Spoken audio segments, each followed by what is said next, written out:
Viral sa social media ang tila unbothered ng pawang magkasintahan na na-caught on cam ang paglalakad sa EDSA na parang hindi iniinda ang peligro mula sa mga dumadaang sasakyan.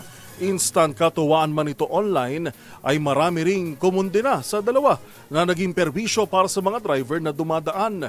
Ang batas trapiko na maaring nilabag ng dalawa, alamin sa report ni Dustin Bayog.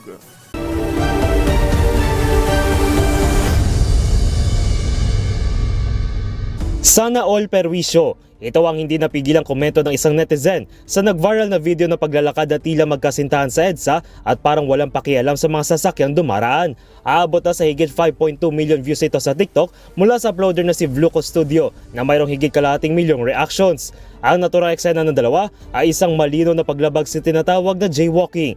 Ayon sa Land Transportation Office o LTO, ang jaywalking ay ang pagtawid sa mga kalsada na wala sa tamang designated crosswalks o pedestrian lane. Ito ay upang masiguro na hindi makapagdulot ng panganib at abala para sa mga driver at maging sa mga pedestrian. Ayon naman sa mas pinataas na parusa ng anti-jaywalking in Metropolitan Manila ng MMDA, ang sino mang mahuling jaywalkers tulad na nakuha sa EDSA ay maaaring marap sa multa na 500 piso kasama ang resibo ng violation. Bibigyan naman ito ng 7 araw para makabayad sa multa at kung hindi tumupad ay maaari itong idaan sa korte. Sa ilalim din na lumabag sa community service nang hindi lalagpas ng 3 oras sa mga clean-up drive ng MMDA sa mga estero ng Metro Manila. Kaya kung mayroon pa kayo nakitang ipinagbabawal na akto o mayroon kayong reklamo, itag nyo kami sa DZRH. Hoy, bawal yan!